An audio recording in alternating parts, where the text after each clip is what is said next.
Now, I've previously covered stories of explosions on this channel, and they've mainly have been of the industrial variety. For example, the Nipro Chemical Works explosion in 1974 and the BASF fertilizer explosion, which was back in 1921. Both of them were huge explosions which resulted in great loss of life and massive damage to the surrounding area. The explosion I'm going to talk about today, the Cali explosion, may well be the deadliest non-nuclear explosion of modern times, possibly even eclipsing the infamous Halifax explosion, which was back in 1917. And that was an explosion which killed an estimated 1,950 people. Now, the odd thing about the Cali explosion is that hardly anyone seems to have heard about it. Long-term viewers of this channel with good memories might be thinking that I've covered this before, and yes, I did, but in a different format. Back in the day, I made a slideshow and text video without any narration, but I felt that it never really did the story justice. If any Patreons want to check out that old version, I've uploaded it over on the Patreon page. But for everyone else, here is the updated, narrated version of the Cali explosion. On the 6th of August 1956, a convoy of 10 military trucks left the Colombian port of Buenaventura carrying a cargo of dynamite. At this time, Colombia was undergoing a period of public construction work and road building in mountainous areas and things like that. So the transportation of dynamite in truck convoys like this wasn't particularly uncommon. This convoy was headed to the Colombian capital Bogotá and was carrying in total 1,053 crates of dynamite, an amount that roughly equated to somewhere in the region of about 50 metric tons. Due to a delayed departure, the convoy could not make the 700 kilometers drive in daylight, so for safety reasons the decision was made to lay over for the night, and they were going to stay at the Cadazi military battalion in the Colombian city of Cali. Upon arrival, 7 of the 10 trucks, those which were packed with the dynamite, parked close together outside the old railway station, which had been converted to a barracks, and soldiers were deployed as sentries around the trucks to keep guard. Now, nobody knows the actual cause of the explosion. For obvious reasons, there are no eyewitnesses. But possible hypotheses include the accidental discharge of a weapon by one of the guards, a hot exhaust pipe coming into contact with something flammable in one of the trucks, sabotage, or possibly even something as idiotic as somebody opening a crate to have a look whilst they were smoking a cigarette. So the actual cause of the explosion will never be known, but the effects of the explosion are tragically in no doubt. At 7 minutes past 1 in the morning of August the 7th, there was an enormous and terrible explosion as all 7 trucks filled with dynamite blew up. This explosion was so devastating that the nearest thing I can think of to describe it would be to say that it was the equivalent of a tactical nuclear weapon going off in the city centre. Local priest Alfonso Galvis stated, "The mushroom cloud left by the explosion resembled that formed by the atomic bombs of Hiroshima and Nagasaki, but smaller in proportion." As the mushroom cloud rose above the city, the blast wave wrought devastation at ground level. 40 city blocks were damaged or destroyed. The 8 closest to the epicenter were almost completely disintegrated.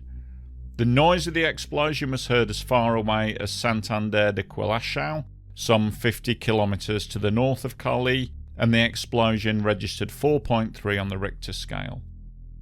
Where the trucks had been parked, there was simply just a crater, 50 meters wide and 25 meters deep.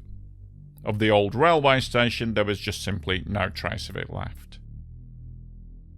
The sheer destructive force of the blast obliterated part of the city. It must have been a site very similar to the huge blast which destroyed the port area of Beirut in 2020. The difference with the Cali blast would be in the number of recorded fatalities. In Beirut, 218 people died. In Cali, the death toll would be counted in the thousands.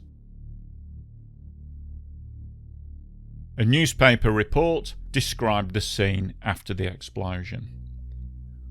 More than a mile from the station, panes of glass vanished from their frames, doors were ripped from their hinges, and a cinema had collapsed. Within an hour, rescue teams of priests, Boy Scouts and taxi drivers were digging into the wreckage. One driver, jolted from his bed by the blasts, said, "People were running through what was left of the streets in their underwear. I saw 10 members of a family lying dead in a row." At smoky dawn, 3 square miles of destruction could be seen. Where the trucks had stood, nothing remained but a crater. The old station, converted to a barracks, was gone. Of the 320 soldiers who had been sleeping inside, all had disappeared but 2. In the warm days that followed, bodies hidden beneath the tumbled walls began to decompose. To avoid disease, the dead were rushed through a makeshift morgue in the soccer stadium and buried in mass graves. After 3 days of searching, the number of bodies recovered stood at close to 500, but many hundreds upon hundreds of others who were in the area where the blast force reached disintegration point were missing, presumed dead, and at least 2,000 were injured. As unbelievable as it sounds, that contemporary report was vastly underestimating the actual number of casualties. The blast had occurred in part of the city which, although home to some factories and industry, also housed many poorer residents in flimsily constructed dwellings, and it was also an area noted for lots of cheap hotels, late-night bars and bordellos. Far from being deserted at that time of night, it was actually home to thousands of residents, travellers, and those who were enjoying the nightlife. As daylight came, the priest Alfonso Galvez described a vision of hell. Mutilated body parts, including arms, legs, torsos, could be seen. The scene was horrific. Few bodies were complete, and there were dead and wounded everywhere. Now, those who had survived unscathed responded magnificently, and the population rose to the task of recovering bodies and helping the injured wherever possible.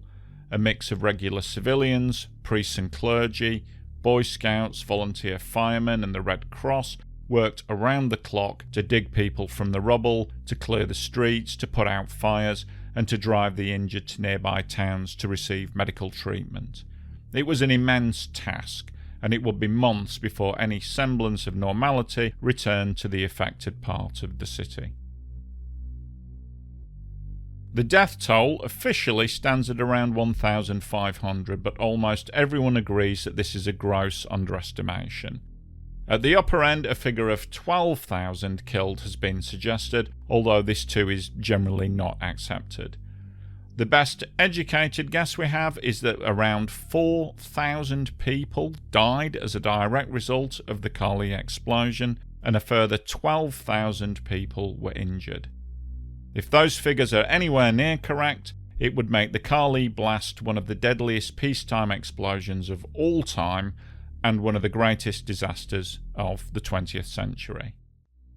And yet, as I stated earlier, hardly anyone seems to have heard of this, and this disaster is pretty much unknown.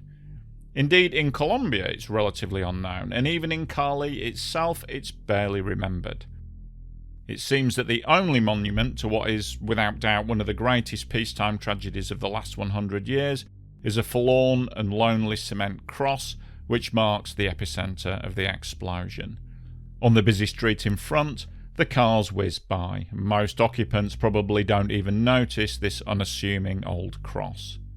Even if they do, they've probably got no idea of the magnitude of the tragedy which it commemorates.